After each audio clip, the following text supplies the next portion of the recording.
ಬಾಬಿ ಯಾಕೆ ಎಷ್ಟು ಲೇಟ್ ಆಯಿತು? ನನಗಂತೂ ಕಾದು ಕಾದು ಸುಸ್ತಾಯಿತು, ಮೇಕಪ್ ಎಲ್ಲ ಹಾಳಾಯಿತು. ಸಾರಿ ಡಿಯರ್, ಸ್ವಲ್ಪ ಕೆಲಸ ಜಾಸ್ತಿ ಇತ್ತು, ಅದಕ್ಕೆ ಲೇಟ್ ಆಯಿತು. ಹೌದು, ಏನು ಇಷ್ಟೊಂದು ಖುಷಿಯಾಗಿದೆ? ಏನು ಸಮಾಚಾರ? ಖುಷಿಯಾಗಿರೋದಕ್ಕೆ ಸಮಾಚಾರ ಇರಬೇಕಾ? ಹೌದು, ಖುಷಿಯಾಗಿರೋದಕ್ಕೆ ಕಾರಣಗಳೇ ಬೇಕಾಗಿಲ್ಲ. ಆದರೂ ನನ್ನ ಹೆಂಡತಿ ಮುನಿಸ್ಕೊಂಡ್ರೆ ಏನು ಚೆನ್ನಾಗಿ ಕಾಣಿಸ್ತಾಳೆ ಗೊತ್ತಾ? ನಿನಗೆ ಮೇಕಪ್ಪೇ ಬೇಕಾಗಿಲ್ಲ ದೀಪಿಕಾ, ಹಾಗೆ ಬ್ಯೂಟಿಫುಲ್ಲಾಗಿ ಕಾಣಿಸ್ತೀಯ. ಹೌದಾ? ಥ್ಯಾಂಕ್ಸ್ ಅಭಿ. ದೀಪಿಕಾ, ನನ್ನ ತಲೆಯಲ್ಲಿ ಒಂದು ಪ್ರಶ್ನೆ ಕೊರಿತಾ ಇದೆ, ನಿನ್ನ ಹತ್ರ ಕೇಳಿದ್ರೆ ಉತ್ತರ ಸಿಗ್ಬೋದು ಅಂತ ಅನ್ನಿಸ್ತಿದೆ, ಕೇಳಲ್ಲ? ಏನು ಅಭಿ? ಏನು ಅಂತ ಕೇಳು. ಅದು ಈ ಹೆಂಗಸರಿಗೆ ಯಾವ ಥರ ಗಿಫ್ಟ್ಸ್ ಇಷ್ಟ ಆಗ್ಬೋದು? ಗಿಫ್ಟಾ? ನಿನ್ನೆ ತಾನೇ ನೆಕ್ಲೆಸ್ ತಂದ್ಕೊಟ್ಟೆ ಅಲ್ವಾ, ಮತ್ತೆ ಗಿಫ್ಟ್ ಬಗ್ಗೆ ಕೇಳ್ತಿದ್ಯಾ? ನೀನು ಮೊದಲು ಹೇಳು ಯಾಕೆ ಅಂತ, ಆಮೇಲೆ ಹೇಳ್ತೀನಿ. ಆ್ಯಂಟಿಕ್ ಡಿಸೈನ್ಗಳಿರೋ ಒಡವೆಗಳು ಇಷ್ಟ ಆಗುತ್ತೆ, makeup set, costly perfumes, designer wears, saris ಇವೆಲ್ಲ ಇಷ್ಟ ಆಗುತ್ತೆ. ಹೀಗೆ ಹೇಳ್ತಾ ಹೋದರೆ ರಾತ್ರಿ ಇಡೀ ಹೇಳ್ತಾನೆ ಇರ್ಬೋದು. ಯಾಕೆಂದರೆ ಹೆಣ್ಮಕ್ಳ ಆಸೆಗಳಿಗೆ ಕೊನೆಯೇ ಇಲ್ಲ ಗೊತ್ತಾ? ಆದರೆ ಇಂಥ ಆಸೆ ಎಲ್ಲ ತುಳಸಿ ಅವ್ರಿಗಿಲ್ಲ ಅನಿಸುತ್ತೆ. ಏನು ಯೋಚನೆ ಮಾಡ್ತಿದ್ಯಾ ಅಭಿ? ನೀನು ಯಾವ ಥರ ಗಿಫ್ಟ್ ಬಗ್ಗೆ ಕೇಳ್ತಿದ್ಯಾ ಅಂತ ಹೇಳು, ನಾನು ಹೇಳ್ತೀನಿ. ಅದು ಈ ಪ್ರೆಗ್ನೆಂಟ್ ಆಗಿರೋರಿಗೆ ಯಾವ ಥರ ಗಿಫ್ಟ್ಸ್ ಇಷ್ಟ ಆಗುತ್ತೆ? ಅಂದರೆ ಇವನು ಕೇಳ್ತಿರೋದು ತುಳಸಿ ಬಗ್ಗೆ. ಆ ತುಳಸಿಗೆ ಇವನು ಗಿಫ್ಟ್ ಕೊಡಬೇಕು ಅನ್ಕೊತಿದ್ದಾನ. ಇವನ್ನ ಹೇಗೆ ಕಂಟ್ರೋಲಿಗೆ ತರೋದು? ಹೇಳು ದೀಪಿಕಾ, ಯಾವ ಥರ ಗಿಫ್ಟ್ಸ್ ಇಷ್ಟ ಆಗ್ಬೋದು? ನನಗವೆಲ್ಲ ಗೊತ್ತಾಗಲ್ಲ ಅಭಿ, ನಾನೇನು ಪ್ರೆಗ್ನೆಂಟ್ ಅಲ್ವಲ್ಲ. ಹಾಗಾದರೆ ಹಾಂ, ಅದಕ್ಕೇನು ಕೇಳ್ತೀನಿ, ಅವ್ರಿಗೆ ಗೊತ್ತಾದರೆ ಗೊತ್ತಾಗ್ಬೋದು. ಪೂರ್ಣಿಗೆ ಗೊತ್ತಾಗಕ್ಕೆ ಹೇಗೆ ಸಾಧ್ಯ? ಪೂರ್ಣಿ ಪ್ರೆಗ್ನೆಂಟ್ ಅಲ್ವಲ್ಲ, ಪ್ರೆಗ್ನೆಂಟ್ ಆಗೋದು ಇಲ್ಲ ಅಲ್ವಾ. ಇಂಥ ವಿಷಯಗಳೆಲ್ಲ ಅವ್ರಿಗೆ ಗೊತ್ತಾಗಕ್ಕೆ ಸಾಧ್ಯನೇ ಇಲ್ಲ. ಹಾಗೆಲ್ಲ ಹೇಳ್ಬೇಡ ದೀಪಿಕಾ, ಅದಕ್ಕಿಂತದ್ರಲ್ಲೆಲ್ಲ ಸ್ವಲ್ಪ ನಾಲೆಡ್ಜ್ ಇದೆ. ಅವ್ರು ಸರಿಯಾಗಿ ಯೋಚನೆ ಮಾಡ್ತಾರೆ, ಒಳ್ಳೆ ಗಿಫ್ಟ್ನ ಸಜೆಸ್ಟ್ ಮಾಡ್ತಾರೆ. ನಾಳೆ ಬೆಳಿಗ್ಗೆನೇ ಅವ್ರ ಹತ್ರ ಕೇಳ್ತೀನಿ. ಛೇ, ಖುಷಿಯಾಗಿರಬೇಕು, ಆಚೆ ಎಲ್ಲಾದರೂ ಹೋಗಬೇಕು ಅಂತ ರೆಡಿ ಆದೆ, ಆದರೆ ಬರ್ತಿದ್ದ ಹಾಗೇ ನಾನು ಇರಿಟೇಟ್ ಮಾಡ್ದೆ. ಸೊ ರೆಡಿ ಆಗಿದೆಯಾ? ಎಲ್ಲಾದರೂ ಆಚೆ ಹೋಗೋಣವಾ? ಇಲ್ಲ, ನಂಗೆ ನಿದ್ದೆ ಬರ್ತಿದೆ, ನಾನು ಮಲಗ್ತೀನಿ. ಏನಾಯ್ತು ಇವಳಿಗೆ? ಈ ಹುಡುಗಿಯರನ್ನ ಅರ್ಥ ಮಾಡ್ಕೊಳ್ಳೋದು ತುಂಬ ಕಷ್ಟ. ಹೇಗಿದ್ರು ನನಗೂ ಆಚೆ ಹೋಗೋದು ಇಷ್ಟ ಇರಲಿಲ್ಲ, ಹೋಗ್ಲಿ ಬಿಡು.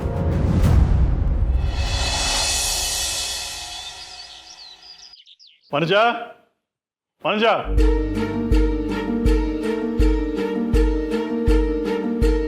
ಕಾಫಿ ಅಲ್ಲಿಡು. ಇದು ದೇವರಿಗೆ ತುಪ್ಪ ದೀಪ ಹಚ್ಚಿ ಆರತಿ ಮಾಡು. ತುಪ್ಪ ದೀಪ ಹಚ್ಚಬೇಕಾ? ಯಾಕೆ? ತುಪ್ಪ ದೀಪ ಹಚ್ಚಕ್ಕೂ ಕಾರಣ ಕೇಳ್ತೀಯ? ಮೊದಲೋಗಿ ಆರತಿ ಮಾಡು.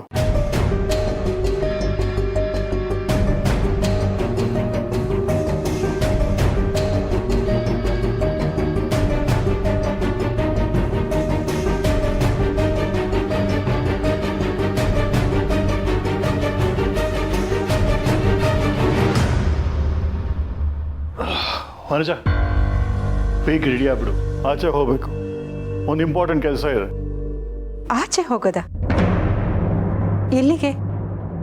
ಏನು ಮನುಜ ನೀನು, ಇವಾಗ ತಾನೇ ಪೂಜೆ ಮುಗಿಸಿದ್ಯಾ? ಒಳ್ಳೆ ಕೆಲಸಕ್ಕೆ ಹೋಗುವಾಗ ಎಲ್ಲಿಗೆ ಅಂತ ಕೇಳಿದ್ರೆ ಚೆನ್ನಾಗಿರುತ್ತಾ? ಒಳ್ಳೆ ಕೆಲಸನ? ನಿಮ್ಮಿಂದ ಒಳ್ಳೆ ಕೆಲಸ ಆಗುತ್ತೆ ಅಂದರೆ ಅದನ್ನು ನಾನು ನಂಬೇಕಾ? ಆಗಲಿ, ನಂಬೇಡ. ನನ್ನಿಂದ ಒಳ್ಳೆ ಕೆಲಸ ಆಗದೆ ಇರ್ಬೋದು, ಆದರೆ ನನಗೆ ಒಳ್ಳೇದಾಗೋ ಕೆಲಸ ಇರ್ಬೋದಲ್ವಾ? ತುಂಬ ವಿಚಿತ್ರವಾಗಿ ಮಾತಾಡ್ತಿದ್ರೆ.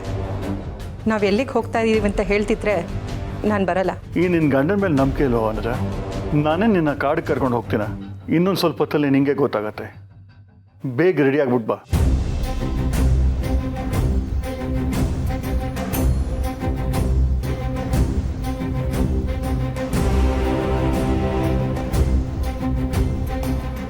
ಏನಿಲ್ಲ ಸಾಹೇಬ್ರೆ, ಅದೇ ನಾ ಹೇಳಿದಾಗ ಎಲ್ಲ ಪೇಪರ್ಸ್ ರೆಡಿ ಮಾಡ್ಕೊಂಡಿದ್ದೀರಾ?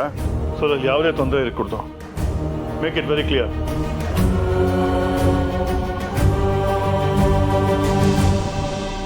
ವನಜಾ, ಲೇಟ್ ಆಯ್ತು, ಬೇಗ ಬಾ. ಬಂದೆ. ವೆರಿ ಗುಡ್, ಕಮ್ ಆನ್, ಹೋಗೋಣ.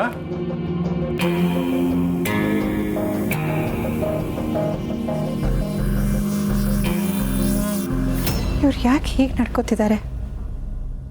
ಅಷ್ಟಕ್ಕೂ ನನ್ನನ್ನು ಎಲ್ಲಿ ಕರ್ಕೊಂಡು ಹೋಗ್ತಿದ್ದಾರೆ? ಇತ್ತೀಚೆಗೆ ಯಾವತ್ತೂ ಇವನ್ನ ಇಷ್ಟು ಖುಷಿಯಾಗಿ ನೋಡೇ ಇರಲಿಲ್ಲ. ಯಾವಾಗ ನೋಡಿದ್ರು ಆಸ್ತಿ ಹೋಗುತ್ತೆ ಅನ್ನೋ ಆತಂಕದಲ್ಲಿ ಒದ್ದಾಡ್ತಿದ್ರು. ಇವತ್ತು ನೋಡಿದ್ರೆ ತುಪ್ಪದ ದೀಪ ಹಚ್ಚು ಅಂತಾರೆ, ಮುಖ್ಯವಾದ ಕೆಲಸ ಇದೆ ಅಂತಾರೆ. ಏನು ಮಾಡಕ್ಕೆ ಹೊರಟಿದ್ದಾರೆ?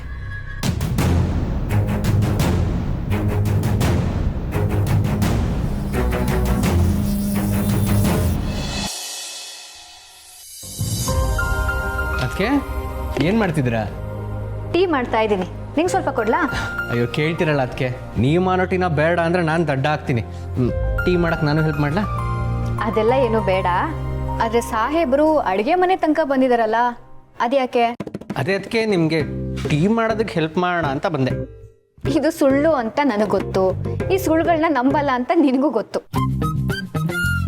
ನಿಜ ಹೇಳು, ಏನಾದರೂ ಮಾತಾಡೋದಿತ್ತಾ? ಹೌದು ಅದಕ್ಕೆ, ನಿಮ್ಮ ಹತ್ರ ಏನೋ ಕೇಳಬೇಕಿತ್ತು. ಕೇಳು. ಟೀ ಬಿಟ್ಟು ಬೇರೆ ಏನಾದರೂ ತಿಂಡಿ ಮಾಡ್ಕೊಡ್ಲಾ? ಅಯ್ಯೋ ಊಟ ತಿಂಡಿ ವಿಚಾರ ಅಲ್ಲ ಅದಕ್ಕೆ, ಈ ಗರ್ಭಿಣಿ ಹೆಂಗಸರಿಗೆ ನಾವು ಯಾವ ಥರ ಗಿಫ್ಟ್ ಕೊಟ್ಟರೆ ಇಷ್ಟ ಆಗುತ್ತೆ, ಅವ್ರಿಗೆ ನಾವು ಏನು ಗಿಫ್ಟ್ ಕೊಡ್ಬೋದು? ಈಗ ಸಮಾಚಾರ. ಗರ್ಭಿಣಿ ಹೆಂಗಸರಿಗೆ ಕೆಲವು ತಿನ್ನೋ ಪದಾರ್ಥಗಳು ಇಷ್ಟ ಆಗುತ್ತೆ. ಅದು ಬಿಟ್ಟರೆ ಅವ್ರ ಸ್ವಭಾವ ಹೇಗಿರುತ್ತೋ ಅದ್ರ ತಕ್ಕಾಗೆ ಇಷ್ಟನೂ ಇರುತ್ತೆ. ಈಗೇನು ತುಳಸಿ ಅಮ್ಮನಿಗೆ ಗಿಫ್ಟ್ ಕೊಡಬೇಕು ಅಂದ್ಕೊಂಡಿದ್ಯಾ? ಹಾಗಿದ್ರೆ ಅವ್ರನ್ನೇ ಹೋಗಿ ಕೇಳು, ಅವ್ರಿಗೆ ಯಾವ ಗಿಫ್ಟ್ ಇಷ್ಟ ಆಗುತ್ತೋ ಅದನ್ನೇ ಕೊಡು. ಅದು ಸರ್ಪ್ರೈಸ್ ಕೊಟ್ಟಾಗ ಆಗಲ್ವಲ್ಲ ಅದಕ್ಕೆ? ತುಳಸಿ ಅಮ್ಮನಿಗೆ ಸರ್ಪ್ರೈಸ್ಗಿಂತ ನೀನು ಅವ್ರ ಹತ್ರ ಹೋಗಿ ಗಿಫ್ಟ್ ಕೊಡಬೇಕು ಅಂದ್ಕೊಂಡಿದ್ದೀನಿ, ಏನು ಕೊಡಲಿ ಅಂತ ಕೇಳ್ತೀಯಲ್ಲ, ಅದೇ ಅವ್ರಿಗೆ ತುಂಬ ಖುಷಿ ಆಗುತ್ತೆ. ಅಯ್ಯೋ ನಾನು ಕೇಳಲ್ಲ, ನೀವೇ ಅವ್ರನ್ನ ಕೇಳಿ ಹೇಳ್ತೀರ ಅವ್ರಿಗೆ ಏನು ಇಷ್ಟ ಆಗುತ್ತೆ ಅಂತ. ನಾನು ಕೇಳಬೇಕಾ? ಗಿಫ್ಟ್ ಕೊಡೋದು ನೀನು, ಕೇಳೋದು ನಾನಾ? ಅದೆಲ್ಲ ಸಾಧ್ಯ ಇಲ್ಲ.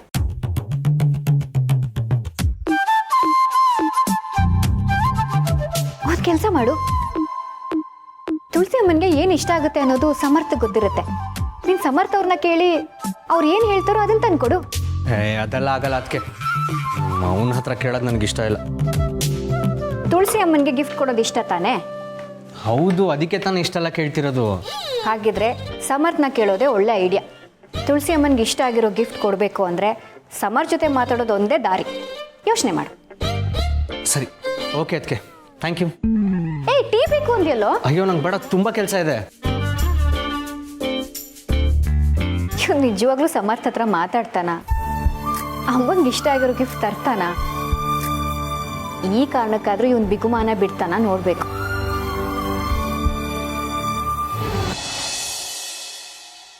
ಅಂತೂ ನಿಮ್ಮಿಬ್ರು ಮಧ್ಯೆ ರನ್ನಿಂಗ್ ರೇಸ್ ನಡೆದಿದೆ ಅಂತ ಆಯ್ತು.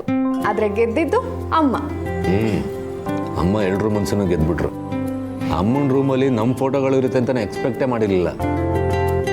ಅಮ್ಮನ ಹೃದಯದಲ್ಲಿ ನೀನಿದೆಯಾ ಅಂದಮೇಲೆ ಅವ್ರ ರೂಮಲ್ಲಿ ನಿನ್ನ ಫೋಟೋ ಇರೋದ್ರಲ್ಲಿ ಆಶ್ಚರ್ಯನೇ ಇಲ್ಲ. ಆದರೂ ನೀನು ತಗೊಂಡೋದ್ ಗಿಫ್ಟಿಂದ ಇಷ್ಟೆಲ್ಲ ಗೊತ್ತಾಗೋ ಹಾಗಾಯ್ತು. ಒಂಥರ ಒಳ್ಳೇದಾಯ್ತು ಬಿಡು. ನನಗೂ ಹಾಗೆ ಅನಿಸ್ತು.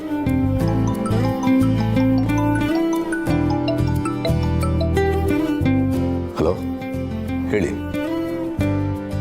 ಸರಿ ಆಯಿತು, ಬರ್ತೀನಿ.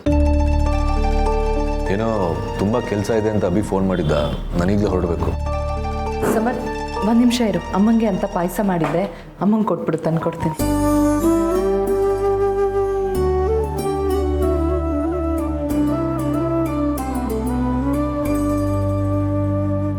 ಎಲ್ಲಮ್ಮ ಸೀರೆ, ನಾನು ಪಾಯಸ ನೋಡಲೂ ಇಲ್ಲ, ತಿನ್ನಲೂ ಇಲ್ಲ. ಸಾರಿ ಅಂಕಲ್, ಅಮ್ಮಂಗೆ ಅಂತ ಸ್ವಲ್ಪನೇ ಮಾಡಿದ್ದೆ, ನಿಮಗೆ ನಾಳೆ ಮಾಡಿಕೊಡ್ತೀನಿ.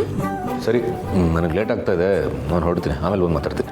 ಅಣ್ಣ, ನಿಂಗೆ ತಿಂಡಿ ಸಾಕಾ? ಇನ್ನೊಂದು ಸ್ವಲ್ಪ ತಿನ್ಕೊಂಡು ಹೋಗು. ಇಲ್ಲ, ನಂಗೆ ಲೇಟ್ ಆಗ್ತಾ ಇದೆ, ಹೊರಡ್ತೀನಿ.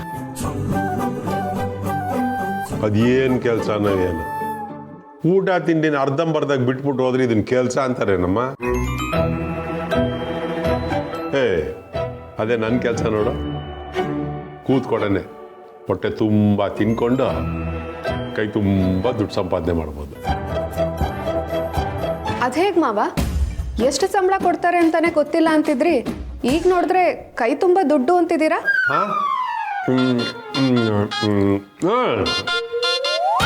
ಅವನದು ಎಷ್ಟೇ ಸಂಬಳ ಕೊಡ್ಲೆ ಕೈ ತುಂಬ ದುಡ್ಡು ಇಟ್ಕೋಬೋದಲ್ವಾ, ಅದಕ್ಕೆ ಹಂಗೆ ಹೇಳಿದೆ. ಏನೋ ಗೊತ್ತಿಲ್ಲ ಮಾವ, ಇತ್ತೀಚೆಗಂತೂ ನಿಮ್ಮ ನಡವಳಿಕೆ ತುಂಬ ಬದಲಾಗಿದೆ. ನೀವು ಮಾತಾಡೋ ಮಾತಿಗೂ ನಡ್ಕೊಳ್ಳೋ ರೀತಿಗೂ ಒಂದಕ್ಕೊಂದು ಸಂಬಂಧನೇ ಇಲ್ಲ. ನೋಡ್ ಸೊಸೆ ಮುದ್ದು, ನೀನು ಪದೇ ಪದೇ ನನಗೆ ಅವಮಾನ ಮಾಡ್ತಿದ್ರೆ ನನಗೆ ಕೆಟ್ಟ ಕೋಪ ಬರುತ್ತೆ ಅಷ್ಟೇ. ಏನ್ ಮಾಡ್ತೀರಾ? ಏನು ಮಾಡೋಕ್ಕಾಗತ್ತೆ, ಯಾರೇನಾದ್ರು ಅನ್ನಿಸ್ಕೊಂಡು ಸುಮ್ಮನೆ ತಿನ್ಕೊಂಡು ಹೋಗ್ತೀನಿ ಅಷ್ಟೆ. ಈಗ ನನಗೆ ಅವಮಾನ ಮಾಡ್ತಾ ಇದೆಯಾ, ಆದರೆ ಮುಂದೊಂದು ದಿನ ಕೈ ತುಂಬ ಸಂಪಾದನೆ ಮಾಡ್ಕೊಂಡು ಮನೆಗೆ ಬಂದು ನಿಮಗೆಲ್ಲ ತೋರಿಸ್ತೀನಲ್ಲ, ಆಗ ಗೊತ್ತಾಗತ್ತೆ ನಾನು ಯಾರು ಅಂತ. ನೀವು ಯಾರು ಅನ್ನೋದು ಹೊಸದಾಗೇನು ಗೊತ್ತಾಗಬೇಕಾಗಿಲ್ಲ. ನೀವು ಯಾರು, ಏನು ಮಾಡಕ್ಕೆ ಹೊರಟಿದ್ದೀರಾ ಅನ್ನೋದು ನಮಗೂ ಗೊತ್ತಾಗತ್ತೆ. ಸಿರಿ, ನನಗೆ ಟೈಮ್ ಆಯಿತು, ನಾನು ಹೊರಡ್ತೀನಿ.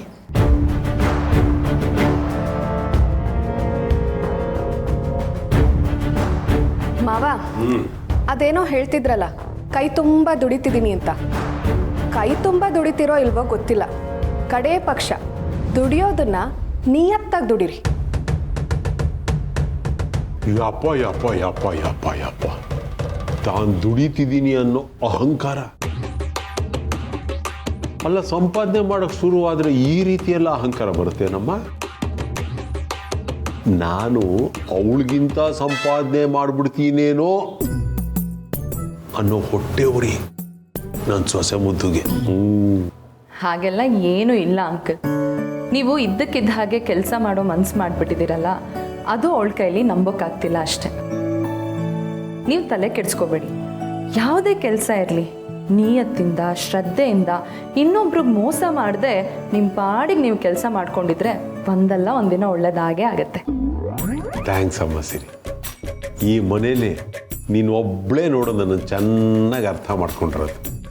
ಎಲ್ಲರೂ ಅದೇನೋ ಕೆಲಸ ಅಂತ ತಿಂಡಿ ಊಟ ಎಲ್ಲ ಅರ್ಧಕ್ಕೆ ಬಿಟ್ಟೊಟ್ಟಾಗ್ತಾರಪ್ಪ.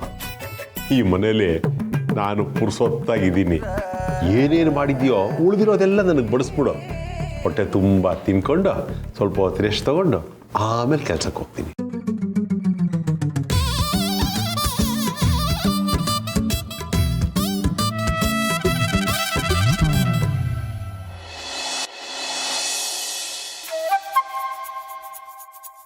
ಇವತ್ತು ಪೂರ್ಣಿ ನನ್ನ ಅಡುಗೆ ಮನೆಯಿಂದ ಆಚೆ ಹಾಕಿದಾಳೆ. ಬರ್ತಾ ಅವಳು ದಬ್ಬಾಳಿಕೆ ಜಾಸ್ತಿ ಆಗ್ತದೆ. ಅಡುಗೆ ಮನೆಯೊಳಗೆ ಬರಲೇಬಾರ್ದು ಅಂತ ನನಗೆ ಆರ್ಡರ್ ಮಾಡ್ತಾಳೆ. ಹೌದಾ? ಛೇ, ಈ ವಿಷಯದಲ್ಲಿ ನನ್ನ ಸಪೋರ್ಟು ಫುಲ್ಲು ಪೂರ್ಣಿಗೆ. ಬೇಕಿದ್ರೆ ಯುದ್ಧ ಬೇಕಾದರೂ ಆಗಲಿ, ನಾನು ಅವಳ ಕಡೆನೇ ಇರ್ತೇನೆ. ಥ್ಯಾಂಕ್ ಯು ಮಾವ. ಅಮ್ಮನಿಗೆ ಎಷ್ಟು ಹೇಳಿದ್ರು ಕೇಳಲ್ಲ, ಅದರಲ್ಲೂ ಒಳ್ಳೆ ಮಾತಲ್ಲಿ ಹೇಳಿದ್ರೆ ಕೇಳೋದೇ ಇಲ್ಲ. ಅದು ಇದು ಮಾತಾಡ್ಕೊಂಡು ಅಡುಗೆ ಮನೆಗೆ ಒಳಗೆ ಬಂದು ಕೆಲಸ ಮಾಡೋಕ್ಕೆ ಶುರು ಮಾಡ್ಕೊಂಡ್ಬಿಡ್ತಾರೆ. ಅದಕ್ಕೆ ಸ್ಟ್ರಿಕ್ಟಾಗಿ ಹೇಳಿದ್ದೀನಿ, ಯಾವುದೇ ಕಾರಣಕ್ಕೂ ಇವ್ರು ಅಡುಗೆ ಮನೆಗೆ ಬರೋ ಹಾಗಿಲ್ಲ. ಒಂದಿನಾದ್ರೂ ಅಡುಗೆ ಮನೆಗಾದ್ರೂ ರೆಸ್ಟ್ ಬೇಡವಾ? ಇನ್ಮೇಲೆ ಅಡುಗೆ ಮನೆಗೆ ಇವ್ರಿಗೆ ನೋ ಎಂಟ್ರಿ. ತುಳಸಿ ಅವರೇ, ಇಲ್ಲಿವರೆಗೂ ನೀವು ಅಡುಗೆ ಮನೆ ಅನ್ನೋ ಸಾಮ್ರಾಜ್ಯನ ಆಳಿದ್ದು ಆಯ್ತು. ಇನ್ಮೇಲೆ ಅದನ್ನ ನೀವು ಪೂರ್ಣಿಗೆ ಬಿಟ್ಟುಕೊಡಿ. ಪೂರ್ಣಿ ಆ ಸಾಮ್ರಾಜ್ಯನ ಹೇಗೆ ಆಳ್ತಾಳೋ ನೋಡೋಣ.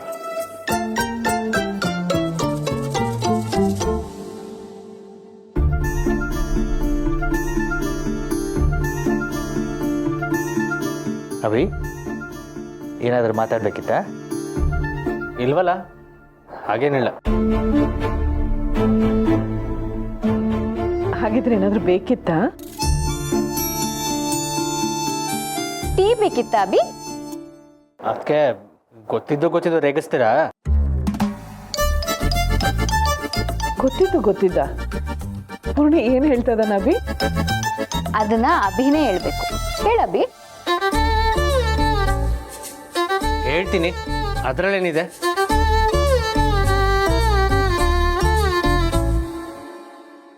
ನೋಡಿ, ನಿಮ್ಗೇನಾದರೂ ಇಷ್ಟ ಆದರೆ ಅಥವಾ ಬೇಕು ಅನ್ಸಿದ್ರೆ ನನಗೆ ಹೇಳಿ, ನಾನು ತಂದುಕೊಡ್ತೀನಿ.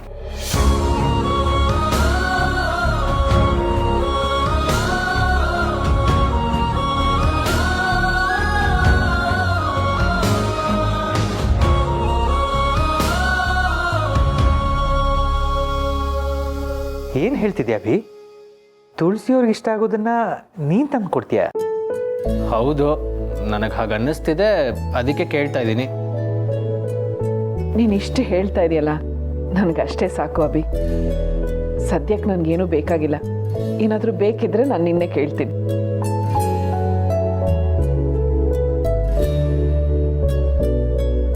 ಸರ್, ಅರ್ಜೆಂಟಾಗಿ ಬರೋಕ್ಕೆ ಹೇಳಿದ್ರಿ, ಏನಾಯಿತು? ಹೇಳಿದ್ದೆ ಅಲ್ವಾ ಕೆಲಸ ಇದೆ ಅಂತ, ಆದರೂ ಲೇಟಾಗಿ ಬಂದಿದ್ಯಾ. ನಿನಗೆ ಎಷ್ಟು ಹೇಳಿದ್ರು ಅಷ್ಟೇ. ಬಾ ಹೊರಡೋಣ. ಅಮ್ಮ, ಆರಾಮಾಗಿದೆಯಾ? ನಾನು ಚೆನ್ನಾಗಿದ್ದೀನಿ ಪಾಪು. ಸಿರಿ ಕೊಟ್ಟು ಕಳ್ಸೋದು. ಸಮರ್ಥ್ ಲೇಟ್ ಆಯಿತು ಅಂತ ಹೇಳಿದೆ ಅಲ್ವಾ, ನಡಿ ಹೊರಡೋಣ. ಹುಷಾರು.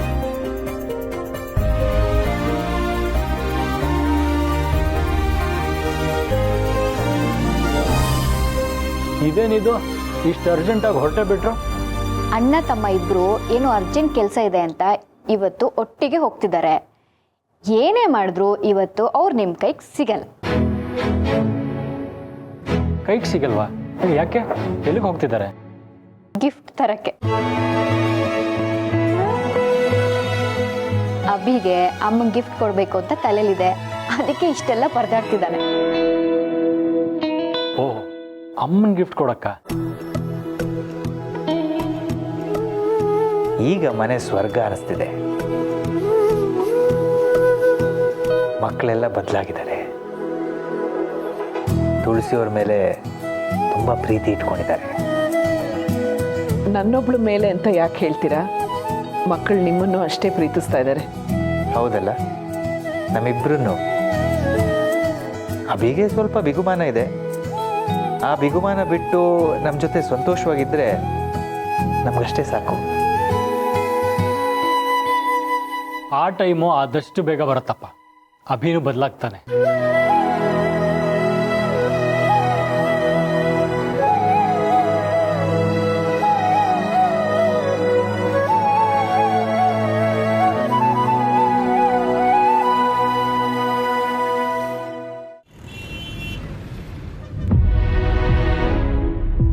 ಹೇಗಾದರೂ ಮಾಡಿ ತುಳಸಿ ಅವ್ರಿಗೆ ಏನಿಷ್ಟ ಅಂತ ತಿಳ್ಕೊಬೇಕು. ಆದರೆ ಸಮರ್ಥನ ಹೇಗೆ ಕೇಳೋದು? ನೇರವಾಗಿ ಕೇಳಿದ್ರೆ ತುಂಬ ಮೆರಿತಾನೆ. ಬೇರೆ ರೀತಿನೇ ಕೇಳಬೇಕು. ಸಮರ್ಥ್, ಒಬ್ಬೊಬ್ಬರಿಗೆ ಒಂದೊಂದು ಇಷ್ಟ ಇರುತ್ತೆ. ನಿನಗೇನಿಷ್ಟ? ನನಗ ಇದೇನು ಇದಕ್ಕಿದ್ದಾಗ ಹೀಗೆ ಕೇಳ್ತಾ ಇದ್ದೀರಾ? ನನ್ನ ಇಷ್ಟ ಕಷ್ಟಗಳನ್ನ ತಿಳ್ಕೊಂಡು ನೀವೇನು ಮಾಡ್ತೀರಾ? ಅದು ಒಂದು ಪ್ರಾಜೆಕ್ಟ್ ಬಗ್ಗೆ ಅನಲೈಸ್ ಮಾಡ್ತಾ ಇದ್ದೆ. ಈ ಹೆಂಗಸರಿಗೆ, ಮಕ್ಕಳಿಗೆ, ಗಂಡಸರಿಗೆ ಏನೇಳೆಲ್ಲ ಇಷ್ಟ ಅಂತ ತಿಳ್ಕೊಬೇಕಿತ್ತು, ಅದಕ್ಕೆ ಕೇಳಿದೆ ಅಷ್ಟೆ. ಓಹೋ, ಹೌದಾ? ಕೇಳಿ, ಏನೇನು ಕೇಳ್ತಾರೆ ಕೇಳಿ, ನಾನು ಹೇಳ್ತೀನಿ. ಅದೇ, ನಿನಗೇನು ಇಷ್ಟ ಅನ್ನೋದನ್ನು ಹೇಳು. ನನಗೆ ನಮ್ಮಮ್ಮ ಅಂದರೆ ಇಷ್ಟ. ಹಾಂ, ನನಗೂ ಅಷ್ಟೇ.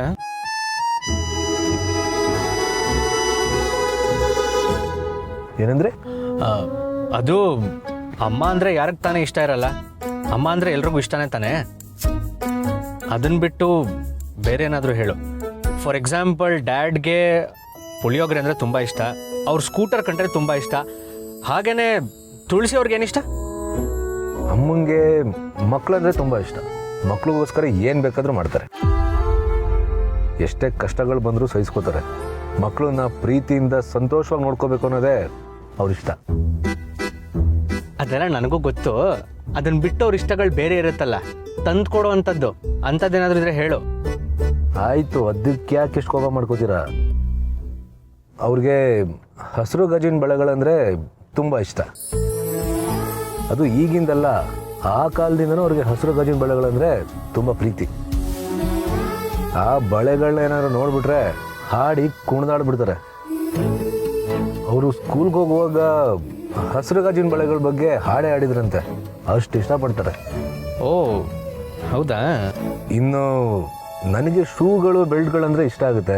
ಆಮೇಲೆ ಈ ಲೆದರ್ ಜಾಕೆಟ್ಗಳು ಅದು ಇಷ್ಟ ಆಗುತ್ತೆ. ಸಿರಿಗೆ ಕಾಲ್ಗೆಜ್ಜೆ ಅಂದ್ರೆ ಇಷ್ಟ ಆಗುತ್ತೆ. ಸಂಜಿಂಗೆ ನೆಕ್ಲೆಸ್ ಅಂದರೆ ಇಷ್ಟ, ಹಾಗೆ ತಾತಂಗೆ ಸಾಕು ಇನ್ನು ಉಳಿದಿದ್ದೆಲ್ಲ ಆಮೇಲೆ ಹೇಳು, ಇಲ್ಲಾಂದ್ರೆ ನನಗೆ ಮರ್ತು ಹೋಗ್ಬಿಡುತ್ತೆ. ನನ್ನ ಪ್ರಾಜೆಕ್ಟಿಗೆ ಇಷ್ಟು ಸಾಕು. ನೀನು ಮೊದಲು ಗಾಡಿ ತೆಗಿ.